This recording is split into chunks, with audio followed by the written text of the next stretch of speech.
ომი რუსეთში მოვიდა. კონფლიქტი აღარ შემოიფარგლება მხოლოდ უკრაინის საბრძოლო ველებით, რადგან სულ უფრო მეტი დრონი და რაკეტა ანათებს ძას მოსკოვის, სანქტ-პეტერბურგის და რუსეთის სხვა ქალაქებისა და რეგიონების თავზე. ადგილები, რომლებიც ოდესღაც უსაფრთხოდ ითვლებოდა, ყოველ საათთან ერთად უფრო საშიში ხდება, რადგან ხანძრები და აფეთქებები ყოველდღიურობად იქცა და კრემლი საბოლოოდ იხდის ფასს თავისი დაუნდობელი აგრესიისთვის.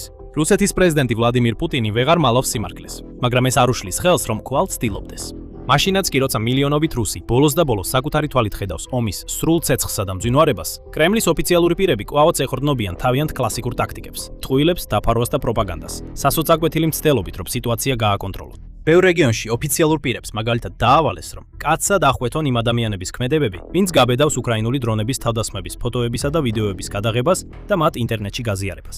ამან გამოიწვია მრავალი დაპატიმრება და სისხლის სამართლებრივი დევნა. რუსულმა პოლიციამ ცოტა ხნის წინ გაავრცელა ვიდეო ერთ-ერთი ასეთი ადამიანის შესახებ. კრასნოდარის ქალაქიდან, სახელგამომხელებელი, 19 წლის ქალის შესახებ. ის იყო ერთ-ერთი მრავალი მოწმე უკრაინული დრონის ბოლო თავდასხმისა საწყობზე, რომელიც ეკუთვნის ონლაინ გაყიდვების კომპანიას Wildberries, რომელსაც ხშირად რუსულ Amazon-ს უწოდებენ და რომელიც ქვეყნის ონლაინ გაყიდვების ნახევარზე მეტს შეადგენს. როდესაც საცხობიდან ამოსული კვამლი ცას ავსებდა, მან ჩართო კამერა და გადაიღო ეს სცენა, თუმცა შემდეგ იძულებული გახდა საჯარო ბოდიში მოეხადა. ვაღიარებ ჩემს დანაშაულს და ვპირდები, რომ ეს აღარ განმეორდება, განაცხადა ქალმა ვიდეოში, რომელიც ფართოდ გავრცელდა რუსულ სოციალურ ქსელებში, მაშინ როცა ხელისუფლება ცდილობს მოსახლეობის დაშინებას. ქალს შესაძლოა ჯარიმაც დაეკისროს, თუ დამნაშავედ ცნეს დრონების თავდასხმების გადაღებისა და კადრების გამოქვეყნების წესების დარღვევაში. და ის ნამდვილად ერთადერთი არ არის. მეტი რუსი დააკავეს და ახლა მათ სახელმწიფოს ღალატის ბრალდებით ასამართლებენ მხოლოდ იმიტომ, რომ საკუთარ ქალაქებში თავდასხმების ფხმების ფოტოები გადაიღეს. ეს ახალი არ არის. კრემლი უკვე რამდენიმე წელია ცდილობს ომთან დაკავშირებული ინფორმაციის გავრცელება შეზღუდოს. უკვე 2023 წელს, მაგალითად, როდესაც კიევის ძალებმა დაიწყეს რუსეთის მიერ ოკუპირებულ ტირიმში რუსულ სამიზნეებზე დარტყმების განხორციელება, ხელისუფლებამ ადგილობრივ მოსახლეობას გააფრთხილა, რომ ინტერნეტში არაფერი გამოექვეყნებინათ თავდასხმების შესახებ. მათ განაცხადეს, რომ ამის მიზეზი იყო ის, რომ უკრაინის ძალებს შეეძლოთ ასეთი ინფორმაციის, მათ შორის ფოტოებისა და ვიდეოების გამოყენება, რათა შეემოწმებინათ თავიანთი თავდასხმების ეფექტიანობა ან დაგეგმონ დამატებითი დარტყმები. ოლეგ კრიჩკოვმა, რომელიც რუსეთის მიერ დანიშნული ყირიმის მთავრობის ხელმძღვანელის მრჩეველია, ინტერნეტში დაწერა. თქვენი გართობა მტერს ეხმარება, რომ ზუსტად დაადგინოს დარტყმების ადგილი. შეიძლება ამაში გარკვეული სიმართლე იყოს და უკრაინამაც გაავრცელა გაფრთხილებები და მოუწოდა ხალხს არ გაავრცელონ რუსეთის მიერ მიზანში ამოღებული ქალაქებისა და დასახლებების ფოტოები და ვიდეოები. თუმცა როგორც ომი გაგრძელდა, რუსეთის ხელისუფლება სულ უფრო უკიდურეს და აგრესიულ ზომებს მიმართავს, რათა შეაჩეროს ადამიანების მიერ ნავთობ გადამამუშავებელი ქარხნების ანთების ან ლოგისტიკური ობიექტების, უკრაინული უპილოტო აპარატებით აფეთქების ამსახველი ფოტოებისა და ვიდეოების გავრცელება. ბევრი ადამიანი დააკავეს და დააჯარიმეს. მაგალითად, 2025 წლის აგვისტოში 3 ახალგაზრდა რუსი დააკავეს ზღვისპირა ქალაქ სოჩში, მას შემდეგ რაც გადაიღეს TikTok-ი, სადაც ისინი ცეცხლმოკიდებული ნავთობაზის წინ დგან. სამეულიდან ერთ-ერთს 30,000 რუბლის, ანუ $300-ზე მეტი ჯარიმა დააკისრეს. და რადგან უკრაინის თავდასხმები უფრო ხშირი და ეფექტური ხდება, რუსეთის რეგულაციები მხოლოდ უფრო მკაცრი და ფართოდ გავრცელებული ხდება. რუსული ადამიანის უფლებათა ჯგუფის Department 1-ის მონაცემებით, ქვეყნის რეგიონების დაახლოებით 2/3-ში და მის მიმდებარე ტერიტორიებზე დარტყმების გადაღებაზე შეზღუდვები უკვე შემოღებულია. 2026 წლის მაისში, როდესაც უკრაინამ გააძლიერა თავისი შორი მოქმედების დარტყმების კამპანია და მოსკოვის რეგიონში რამდენიმე წარმატებული თავდასხმა განახორციელა, რუსეთის დედაქალაქის რეგიონმა ასევე აკრძალა ნებისმიერი ფოტოს ან ვიდეოს გამოქვეყნება, რომელიც აჩვენებს იმ მოვლენების შედეგებს, რასაც ხელისუფლება ტერორისტულ თავდასხმებად აფასებს. თანამდებობის პირები და სამართალდამცავი ორგანოები იმდენად შორს მიდიან, რომ საზოგადოებასაც კი ემუქრებიან 20 წლამდე თავისუფლების აღკვეთით, თუ ისინი საჰაერო თავდაცვის სისტემების ვიდეოებს გაავრცელებენ. და ერთმა, განსაკუთრებით კრემლის მხარდამჭერმა ტელეწამყვანმა ვლადიმირ სოლოვიოვმა, თავის გადაცემაში განაცხადა, რომ ყველა, ვინც ასეთ მასალას ავრცელებს, ციხეში უნდა ჩასვა. გარდა ამისა, რუსეთი მზად არის საქმე კიდევ უფრო გაამწვავს.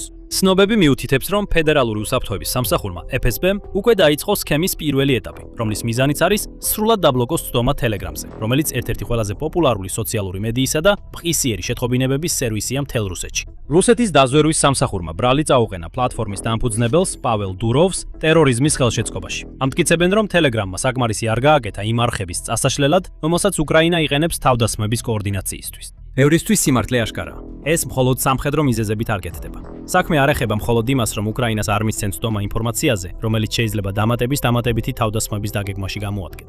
ეს ეხება სიმართლის ჩახშობას. ეს ეხება იმ ძიმე რეალობის დაფარვას, რომელშიც დღეს რუსეთი აღმოჩნდა. ეს ეხება პუტინს და მის კრემლის თანამზრახველებს, რომლებიც ყველაფერს აკეთებენ, რომ სახე შეინარჩუნონ და რუს ხალხს არ დაანახონ, რამდენად ცუდად არის საქმე. იმიტომ რომ ახლა ყველაფერი უფრო ცუდადაა, ვიდრე ოდესმე. პუტინის პრობლემები ისე დაგროვდა, როგორც არასდროს. რადგან რუსეთის დანაკარგების მაჩვენებელი მკვეთრად იზრდება, მისი წინახაზის ძალები ძლივს ახერხებენ 1 კვადრატული ფუტი მიწის აღებასაც კი, ხოლო ქვეყნის რეგიონები კვლავ იბომბება უკრაინული იარაღით. რუსი პრეზიდენტის პრესტიჟი, მემკვიდრეობა და ფრთხილად აშენებული ძალის იმიჯი იშლება. და იმის ნაცვლად რომ აღიაროს და მიიღოს თავისი შეცდომები, ის კვლავ ეხორგნობა თავის ძველ მოთხოვებით სავსე მეთოდებს. ცდილობს ხალხს თვალი აუხიოს და იმედოვნებს, რომ ისინი ვერ შეამჩნევენ რა ხდება. როგორც ყოფილი პუტინის სიტყვის მწერალი აბას გალიამოვი განმარტავს, მასობრივი აუდიტორიისთვის ვიზუალი ბევრად უფრო მნიშვნელოვანია ვიდრე სიტყვები. თუ დამწვარი ობიექტების ფოტოები არ არსებობს, ბევრად უფრო ადვილი იქნება იმის ილუზიის შენარჩუნება, რომ ყველაფერი გეგმის მიხედვით მიდის. და ეს არის პუტინის მთავარი გზავნილი. პრეზიდენტი ასევე ეხორნობა კიდევ ერთ ნაცნობ სტრატეგიას, რომ საზოგადოება თავის მხარეს შეინარჩუნოს პროპაგანდას. ბოლო შეხვედრაზე საზღვაო ძალების პერსონალთან, რომელიც რუსეთის საზღვაო ძალების დღეს მიეძღვნა, მაგალითად პუტინმა კიდევ ერთხელ სცადა გაემართლებინა უკრაინაში შეჭრა და რუსეთი წარმოეჩინა როგორც ნატოსა და ზოგადად დასავლეთის აგრესიის მსხვერპლი. და იმ ძალებს, რომელსაც ის მუდმივად უკრაინაში ნაცისტურ ძალებად მოიხსენიებს. როგორც არაერთხელ მithkoms და კიდევ ერთხელ მინდა ეს ხაზი გაუსვა. ჩვენ არ დაგვიწყია არც ერთი ომი. ჩვენ მხოლოდ უპასუხეთ სამხედრო ქმედებებსა და ომს, რომელიც კიევის რეჟიმმა დასავლეთის მხარდაჭერით წამოიწყო მაშინდელი უკრაინის სამხრეთ-აღმოსავლეთის წინააღმდეგ, რეგიონის, რომელიც ყოველთვის ცდილობდა რუსეთთან დაახლოებას. მან ასევე აღნიშნა, რომ რუს საზოგადოებას კიდევ უფრო ღრმა გაგება უნდა კონდეს იმისა, რას ნიშნავს ეს ომი და რატომ არ უნდა შემოიფარდლონ მხოლოდ მისი მხარდაჭერით, არამედ აქტიურად უნდა ჩაერთონ მასში. მუდმივად ფიქრობ, რომ საჭიროა ჩვენ საზოგადოებაში, ჩვენს ხალხში კიდევ უფრო მეტად გავაღვიოთ იმის მნიშვნელობა, რასაც თქვენ ემსახურებით. თქვენ ემსახურებით თქვენს სამშობლოს.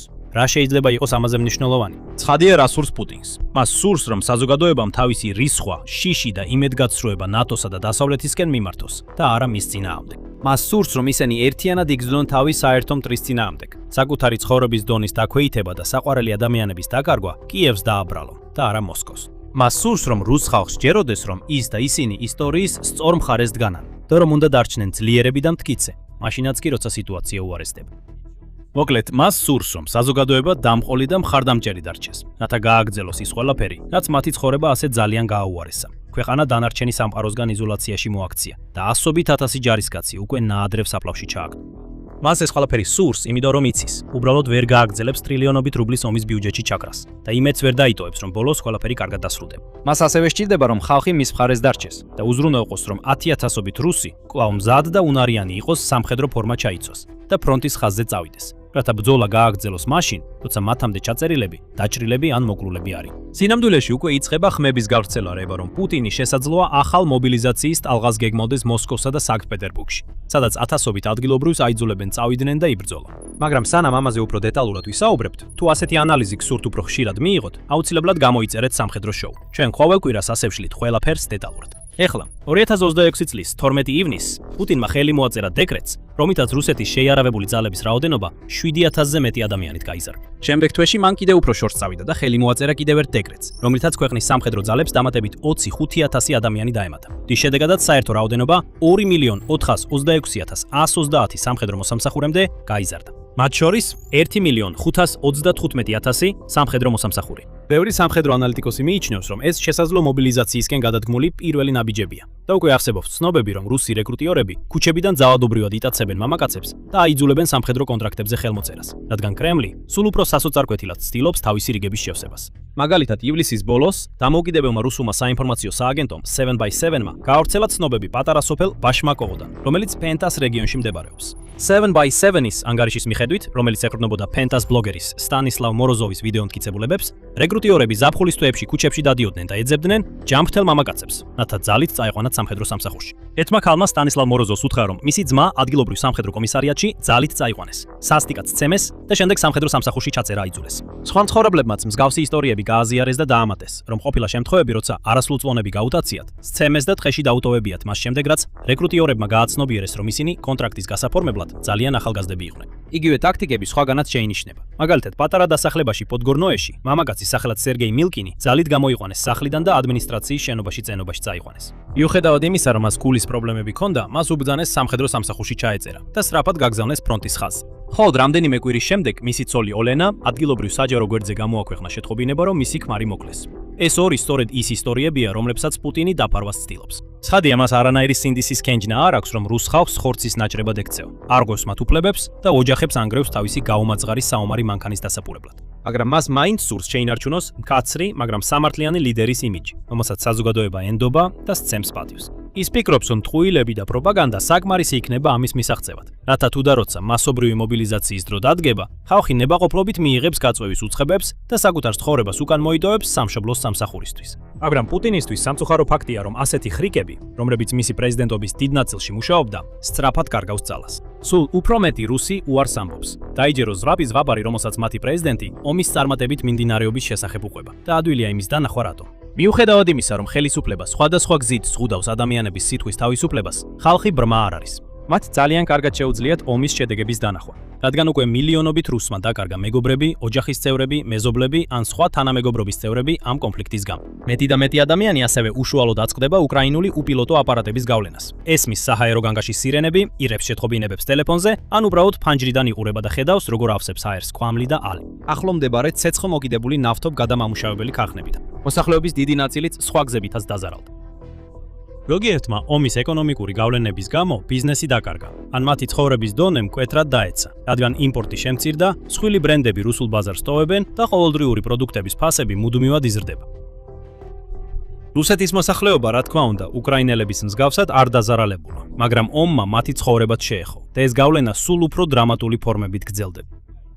და ამ ყველაფერზე ბუნებრივი რეაქცია უკმაყოფილების, შიშის, რისხვისა და იმედგაცრუების ზრდა. პუტინს სურს, რომ საზოგადოებამ ეს ნეგატიური ემოციები რუსეთის საზღვრებს გარეთ მიმართოს, მაგრამ სულ უფრო მეტი ადამიანი უარს ამბობს დამორჩილებაზე. სინამდვილეში ისინი იწყებენ ამბოხებას და რეჟიმის წინააღმდეგ მოქმედებას. მაგალითად, ბაშმაკოვოში ცნობები აჩვენებს, რომ ადგილობრივმა მცხოვრებლებმა შექმნეს საკუთარი მილიცია, რომლის მიზანიცაა ადგილობრივი მამაკაცების დაცვა აგრესიული რეკრუტერებისგან. დაახლოებით 250 ადამიანმა მოხალისეობრივად გამოხატა სურვილი ჯგუფში გაწევრიანების. ზოგიერთმა ფინანსურადაც შეიტანა წვლილი. სხვებმა კი ინფორმაცია ინტერნეტში გაავრცელეს. თუმცა ზოგიერთები რეალურად ქუჩებში გამოვიდნენ, პატრულირებენ დასახლებაში და მორიგეობენ მეზობელ სოფლებში, რათა უზრუნველყონ, რომ მამაკაცები უსაფრთხოდ დაბრუნდნენ საკუთარ სახლებში და გზაში არ დააკავ. სიტუაცია იმდენად გამწვავდა, რომ ადგილობრივმა პოლიციამაც კი დაემუქრა ყველას დაპატიმრებით, თუ ჯგუფი არ დაიშლება. ეს მხოლოდ ერთი ჯგუფია, ერთ პატარა რუსულ სოფელში, მაგრამ ის უფრო დიდი პრობლემის სიმბოლოა. ეს არის ნიშანი იმისა, რასაც კრემლი ყურადღებას მიაქცევდა. რუს საზოგადოებაში აჯანყების მზარდი განცდა. ხალხი დაღლილია. ისინი სრულიად და სრულად გამწარებულები არიან ამ ომით. მათ მობეზრდათ იმის ყურება, როგორ აგზავნიან მათ მეგობრებს, ქმრებს, ძმებს, შვილებსა და მეზობლებს ბრძოლაში, რომელსაც აღარ აქვს აშკარა მიზანი და რა თქმა უნდა, დასასრულიც არ უჩას. ისინი სურთ ეს, რაც შეიძლება მალე დასრულდეს და სულ მცირე. ზოგიერთმა უკვე დაიწყო გააცნობიეროს, რომ ერთადერთი გზა, რითაც მათ შეუძლიათ ამ პროცესში მონაწილეობა, არის უარი თქვან მორჩილებაზე ხელისუფლების მიმართ. ზოგისთვის, მაგალითად, ბაშმაკოვოში მცხოვრებთათვის ეს ნიშნავს ქუჩაში გასვლას, რათა დაიცვან თავიანთი თანამოქალაქეები. სხვებისთვის კი ეს ნიშნავს რუსეთის მთლიანად დატოვებას, სანამ ჯერ კიდევ შეუძლიათ. მაგალითად, ცნობები აჩვენებს, რომ უამრავი რუსი ყიდულობს უძრავ ქონებას სხვა ქვეყნებში, სადაც ჯერ კიდევ შეუძლიათ რუსული პასპორტის მქონე პირებს თავისუფლად გადაადგილდნენ, მაგალითად სომხეთში. რამდენიმე უძრავი ქონების აგენტმა, რომლებიც ერევანში, სომხეთის დედაქალაქში მუშაობენ, განაცხადეს, რომ მათი ახალი კლიენტების უმეტესობა ამჟამად რუსებია, რომლებიც ცდილობენ დატოვონ საკუთარი სამშობლო. ზოგიერთმა ამ ბიზნესის ზრდა შეადარა 2022 წელს მომხდარს, როდესაც ასობით ათასი რუსი ან მობილიზაციის თავიდან ასაცილებლად, ან პუტინის რეჟიმის წინააღმდეგ პროტესტის ნიშნად ქვეყნიდან გაიქცა. ამ ზრდის შედეგად ერევანში ქირის ფასები მხოლოდ 3 თვის განმავლობაში დაახლოებით 30%-ით გაიზარდა და მოსალოდნელია, რომ წლის ბოლომდე კიდევ უფრო მოიმატებს. რუსული საძიებო სისტემის იანდექსის მონაცემები აჩვენებს, რომ ფრაზები როგორიცაა ბინები ერევანში, მომხმარებელთა ძიებებში, ბევრად უფრო ხშირად გამოჩნდა 2026 წლის გაზაფხულიდან. მაგალითად, ივლისის ერთ კვირაში ამ ტერმინის ძიებებმა 5200 მიაღწია. ეს იმაზე მეტია, ვიდრე 5000 ძიება, რომელიც 2022 წლის 28 თებერვლიდან 6 მარტამდე რუსეთის უკრაინაში შეჭრის პირველ კვირაში დაფიქსირდა. ერევანში საცხოვრებლის მაძიებელი რუსებისთვის შექმნილ Telegram არხებზეც აქტივობის სწრაფი ზრდა დაფიქსირდა. ახალი პოსტები ყოველდღიურად ჩნდება, მათგან ვინც ან ახლახან გადაკვეთა საზღვარი, ან უახლოეს თვეებში ემიგრაციას გეგმავს. და რჩევას ითხოვს, მათგან ვინც მსგავს სიტუაციაში. ამ ადამიანებიდან ბევრმა სავარაუდოდ ივლისში მიიღო გადაწყვეტილება, როდესაც უკრაინის პრეზიდენტმა ვლადიმირ ზელენსკიმ გააფრთხილა, რომ პუტინი ომში კიდევ 9 მილიონამდე რუსის გაგზავნას გეგმავდა. პუტინი არ არის მზად, რომ ეს ომი შეაჩეროს. თუმცა დაზვერვის ინფორმაციით ის მობილიზაციისთვის ემზადება. ის მობილიზაციის გაძლიერებას ღიად არაპირებს, რადგან ეშინია საკუთარი საზოგადოების, მაგრამ ამას ოქტომბრის დასაწყისში გააკეთებს. რუსეთი სექტემბერში სახელმწიფო დუმის არჩევნებს გამართავს. ბევრი ფიქრობს, რომ მობილიზაცია შეიძლება მალევე დაიწყოს. და რადგან კრემლის დანაკარგები მუდმივად იზრდება, ადვილი გასაგებია, რატომ სურს მოსკოვს ფრონტის ხაზზე მეტი ადამიანის გაგზავნა. მაგრამ საზოგადოების რეაქცია თავის ისტორიას თავად ხვება. ის ფაქტი, რომ ამდენი რუსი ან მასობრივად ტოვებს ქვეყანას, ან აქტიურად ებრძვის რეკრუტერებს, აჩვენებს, რომ ქვეყნის დიდი ნაწილი აღარ არის მზად დაემორჩილოს და ითამაშოს კრემლის თამაშები. ასე რომ, თუ და როცა ვლადიმირ პუტინი მართლაც გადაწყვეტს მობილიზაციის დაწყებას, დიდი ალბათობით აღმოაჩენს, რომ ბევრად უფრო რთულია, ვიდრე გონია, აიძულო ხალხი საკუთარი სიკვდილის განაჩენზე ხელი მოაწერო. ამის ნაცვლად, მას შეიძლება აჯანყების კიდევ უფრო მძაფრი გამოვლინებები და გადადგომის მოთხოვნების ზრდა შეხვდეს, რადგან სულ უფრო ნაკლები ადამიანი იქნება მზად საკუთარი სიცოცხლე ან საყვარელი ადამიანების სიცოცხლე საფრთხეში ჩააგდოს, მისი უპასუხისგებო დაპყრობის კამპანიის მხარდასაჭერად. ეს მხოლოდ ერთ-ერთი პრობლემა იმ მრავალთაგან, რომლებიც რუსეთის პრეზიდენტის მაგიდაზე გროვდება. შეგიძლიათ მეტი გაიგოთ იმ შეუძლებელ გამოწვევებზე, რომლებიც პუტინს წინელის ამ ვიდეოში, სადაც გახილულია რამდენიმე მიზეზი თუ რატომ არის ნაკლებად სავარაუდო, რომ ის ოდესმე დათანხმდეს ნორმალურ სამშვიდობო შეთანხმებას. სხვა მხრივ, თუ გსურთ გაიგოთ მეორე მხარის შესახებ, ნახეთ ეს ვიდეო, სადაც ნაჩვენებია, როგორ დაარღვია უკრაინამ ტრადიციები და შექმნა უნიკალური საჰაერო ძალები, რომლებიც ყველა წეს არ ვარს, მაგრამ მაინც მუდმივად ძლიერდება. და ბოლოს არ დაგავიცვლეთ გამოიწეროთ სამხედრო შოუ, რომ არ გამოგჩეთ მნიშვნელოვანი სიახლეები და ანალიზები.